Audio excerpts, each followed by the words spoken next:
T'es là? Allez, viens ma belle, viens ma belle. Regarde, regarde, regarde. Regarde, on va regarder. Non, non, mais toi, tu peux pas manger des papillotes. Tiens, regarde, on va lire. Oh, regarde. L'art est une démonstration dont la nature est la preuve. Ça te dit? Hein? On va aller faire un petit peu des maths. Tu sais que dans Histoire hédoniste, il y a plein de pépitos.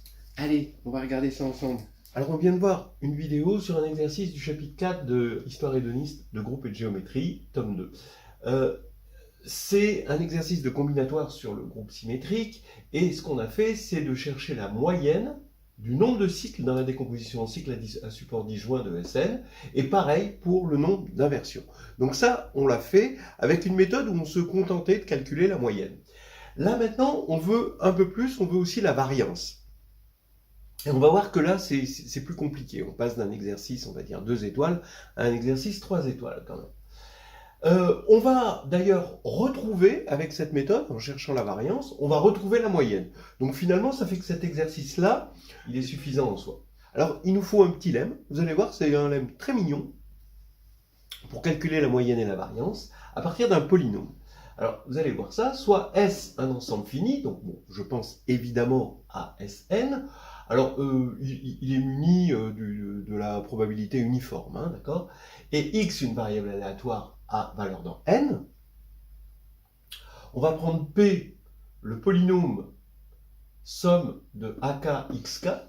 Ce X, c'est évidemment l'indéterminé, c'est pas la variable aléatoire, vous aurez compris. Qui est dans N de X. AK, c'est quoi? C'est le nombre d'éléments de S qui, par X, ont pour image K. K est donné dans N, donc K est positif, donc ça fait bien un polynôme, un coefficient dans N. Alors, P de 1, bon, évidemment, c'est le cardinal de S. L'espérance de X, c'est la dérivée logarithmique de P évaluée en 1. Et la variance, c'est la dérivée logarithmique seconde de P évaluée en 1, plus la dérivée logarithmique de P évaluée en 1, c'est-à-dire plus l'espérance. Voilà. D'abord, une petite chose que j'aimerais préciser. Le log de P ne veut rien dire. En fait, le log d'un polynôme, ça habite nulle part, en tout cas dans le domaine de l'agrégation. En revanche, évidemment, le log d'une fonction polynôme, oui, ça habite quelque part, mais le log d'un polynôme n'habite nulle part. Quand on dit dérivée logarithmique, ça veut dire simplement P' sur P. D'accord, voilà, tout simplement. Et c'est une dérivée logarithmique dans le sens qu'elle transforme un produit en somme. Voilà, c'est-à-dire si on l'appelle delta, delta PQ égale delta P plus delta Q. Voilà, c'est ça qu'elle a de logarithmique. Bon, ça c'est un détail. Bon, la preuve de ça est vraiment immédiate. D'abord, P de 1, bah, c'est évidemment la somme des AK, et la somme des AK, bah oui, comme S, c'est l'ensemble, il est partitionné par les éléments qui ont pour image K, eh bien, ça veut dire que le cardinal de S, c'est la somme des cardinaux qu'on a ici. Bon, ça c'est clair. L'espérance de X, bah, l'espérance de X, c'est la moyenne des K à K, donc c'est la somme des K à K sur S, donc évidemment on retrouve P' de 1 sur P de 1, donc la dérivée logarithmique par définition hein, de P en 1. Et maintenant, quand on va regarder log de P seconde plus log de P', donc on va dériver P' sur P. Alors quand on va dériver P' sur P, ça fait P seconde sur P moins P' carré sur P2. Donc ici, on va avoir ça. Et là, je veux ajouter P' sur P. Voilà. Alors qu'est-ce que ça nous fait? Maintenant, quand on évalue en 1, eh bien, on va avoir, bon, P seconde, quand on va l'évaluer en 1, ça fait somme de K, K-1 à K. P, quand on l'évalue en 1, ça fait P de 1, donc on sait que c'est cardinal de S. Moins, ici, quand on va évaluer en 1, on va avoir l'espérance au carré. Et là, on a somme de K à K sur P de 1, d'accord, comme on avait ici. Donc, il y a élimination ici du moins K à K avec le plus K à K. Donc, ça fait une somme pour K positif de K2 sur AK sur le cardinal de S, finalement, ici. Moins l'espérance au carré. Et ça, on reconnaît la variance. Bien. Donc, c'est assez simple. Ce qui veut dire, la morale de cette histoire, c'est que si on arrive à avoir le polynôme ici, on a facilement l'espérance et la variance à condition que le polynôme soit factorisé, parce que ce sont des dérivées logarithmiques, donc si on arrive à l'avoir sous forme factorisée, c'est bon. Alors maintenant, on va attaquer le plus simple pour commencer, c'est-à-dire le nombre de cycles. On avait vu la dernière fois que le nombre de cycles à support disjoint dans le groupe Sn, on va appeler A indice nk le nombre de permutations de Sn qui possèdent dans leur décomposition un cycle à support disjoint exactement k cycles, en comptant, vous vous rappelez, les cycles singletons. Ça c'est important, ils comptent de toute façon. On ne les met pas parce qu'il est inutile de les voir, ils sont inutiles, mais ils sont là, mathématiquement ils sont là. Eh bien on a vu que ANK, c'est AN-1 K-1 plus N-1 facteur de AN-1 K. Voilà. Donc, quand on a, on part d'une permutation, voilà, comme ceci, de S5, et je veux en faire une permutation de S6. Donc, il faut que je fasse quelque chose du 6. Bah, soit le 6, je le rajoute ici, c'est-à-dire je dis que 6, c'est 6 qui va vers 6. Dans ce cas-là, j'ai rajouté un cycle, à support disjoint des autres. Donc ça, c'est ce qui correspond ici. Soit alors le 6, ben, je décide que c'est un des n-1 qui était là avant, qui va aller vers 6, et dans ce cas-là, je vais avoir, par exemple, si je décide que c'est 1, je vais avoir 1, 6, 2. D'accord ? 3, 4, 5. Mais si je décide que c'est 4, je vais avoir 1, 2, 3, 4, 6, 5. Voilà. D'accord ? Et donc, j'ai n-1 possibilité, mais là, dans ce cas-là, je n'ai pas rajouté un cycle. J'ai toujours 4 cycles. Voilà. Donc, c'est cette histoire. Et finalement, bon, maintenant, je voulais un polynôme. Alors, j'ai Pn égale somme de ANK xk, ça c'est ma définition de Pn, et je sais qu'il faut que je calcule l'espérance et la variance. Donc, il faut que je factorise Pn, sinon le polynôme ne sert à rien, en quelque sorte, s'il n'est pas sous forme factorisée, vu le lemme. Bien, et ben, cette formule de récurrence, je vous laisse vous convaincre que c'est exactement le fait que Pn, c'est Pn-1 fois, que je sois précis sur le fois, voilà, x plus n-1, avec le n-1 qui est ici. C'est exactement ça. D'accord ? Donc maintenant, ben, Pn par récurrence, vu que P1 c'est x, et ben, Pn c'est le produit x plus 1 jusqu'à x plus n-1. Voilà, qui ressemble à ce qu'on appelle un polynôme de Hilbert, mais normalisé. Donc là maintenant, ça y est, c'est terminé, on a Pn qui est ici. On note en passant que quand on regarde Pn de 1, bah, on retrouve factoriel n, c'est normal, c'est le cardinal du groupe symétrique. E de x, maintenant, bah, on fait la dérivée logarithmique, donc ça fait 1 sur x plus 1 sur x plus 1 jusqu'à 1 sur x plus n-1 qu'on évalue en 1. Donc on retrouve les premiers termes de la série harmonique, et la variance, eh ben, on va encore dériver ça, et ensuite on ajoute encore une fois l'espérance. Donc ici, voilà l'espérance, et quand on va dériver ça, on va avoir moins les carrés, oups, voilà.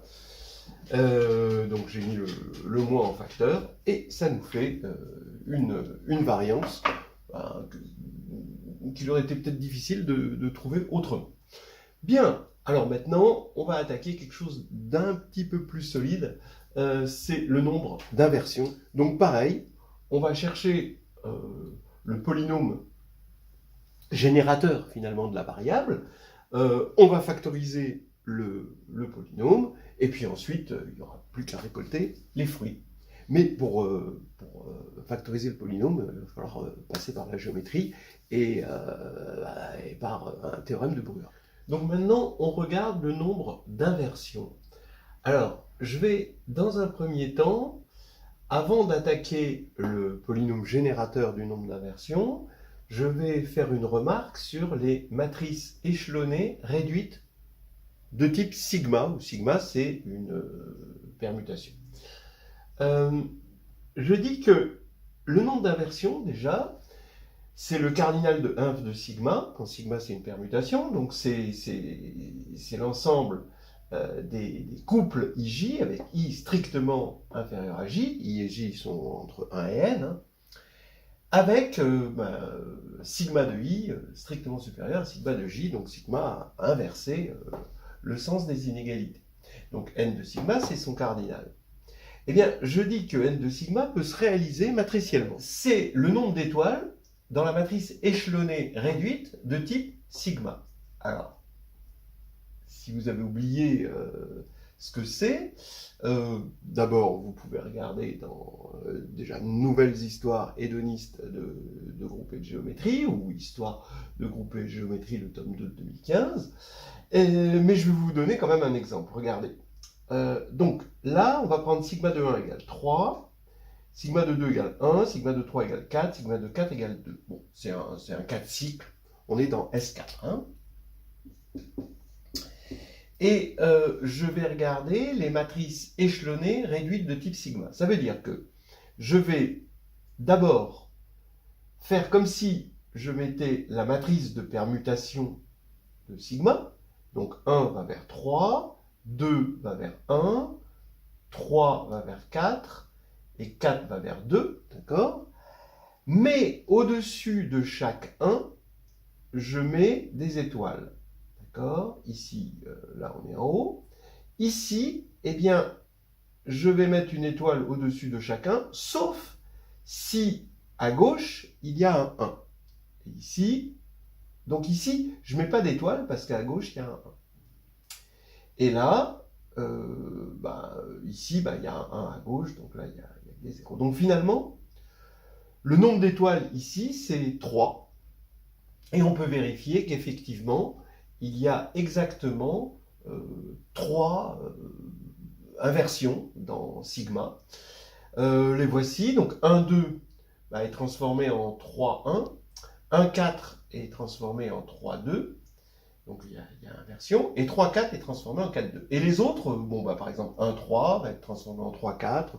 Les autres respectent l'ordre, vous pouvez vérifier un par un. Alors, bien sûr, on l'a vu sur un exemple, on aimerait essayer de comprendre un peu mieux pourquoi cette coïncidence, pourquoi le nombre d'étoiles ici est égal exactement au nombre d'inversions. Alors, oui, vous allez voir, c'est clair, c'est normal. On regarde ce qui se passe en IJ. D'accord? Voilà. À quelles conditions il y a une étoile en IJ? Eh bien, il faut que... Alors, on se donne J. Donc là, J, c'est 1. Donc maintenant, sigma de J, là, c'est 3. Donc il faut que I soit avant sigma de J. Donc I est strictement inférieur à sigma de J. Maintenant, si j'ai mis une étoile, c'est aussi pour une deuxième raison. C'est que j'étais avant, c'est que ici, mon J, là, il est avant cet élément. Là, il est derrière cet élément. C'est-à-dire que J est plus petit que... Alors ça, si on part de I, ça c'est sigma moins 1, le 2 ici, c'est sigma moins 1 de I. Donc ce que je veux, c'est que J soit strictement inférieur à sigma moins 1 de I.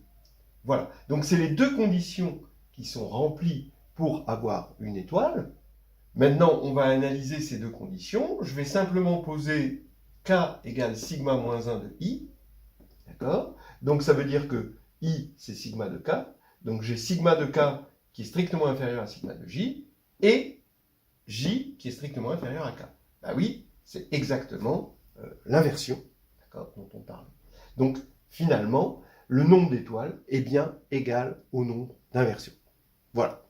Donc, maintenant, je vais pouvoir attaquer avec la géométrie des matrices, hein, et je vais pouvoir attaquer mon polynôme. Regardez, P, c'est égal à la somme, donc le P qui est ici, hein, à la somme des AK XK, avec AK, eh bien, c'est le cardinal de l'ensemble des sigma dans Sn, tel que n de sigma égale K. Bon, donc on a ça. Eh bien, ce que j'affirme, c'est que si je travaille sur un corps, donc je vais travailler sur un corps K, hein, de cardinal Q, alors le nombre de matrices échelonnées réduites de type sigma, eh bien, ce sera exactement, à chaque fois, j'ai Q possibilités à mettre ici, d'accord, à la place de l'étoile. Donc, le nombre de matrices échelonnées, ici, T sigma, de type sigma, matrice échelonnée réduite de type sigma, eh bien, c'est exactement Q puissance le nombre d'inversions de sigma, puisque j'ai Q façon, à chaque fois indépendante, hein, de mettre des coefficients ici. Ce qui fait que P de Q, ben, quand on va mettre Q ici, ben, on va avoir exactement la somme, mais cette fois-ci, c'est plus sur K, c'est sur sigma de Sn du cardinal des matrices échelonnées réduites de type sigma. Voilà. Alors attention, là, c'est déjà une première chose. Et maintenant, on va interpréter cette somme comme le cardinal d'un ensemble qui a une raison d'être géométrique. Alors, je vais donner une version du théorème de Brua. Soit G, c'est GLN de K, hein, bon, groupe linéaire, sur un corps quelconque, mais là, K, c'est un corps à Q éléments. Et on va regarder B, le sous-groupe, qu'on appelle le borélien, hein, B comme Borel, et c'est le sous-groupe des matrices triangulaires supérieures.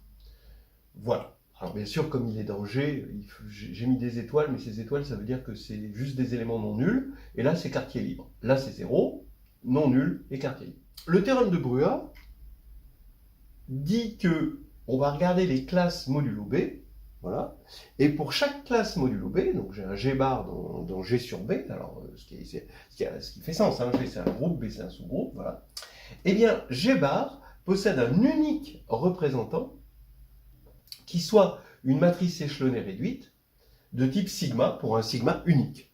Voilà, hein, ce qu'on a vu, hein, voilà, on peut lui associer. Finalement, bon, c'est pas très agréable à démontrer.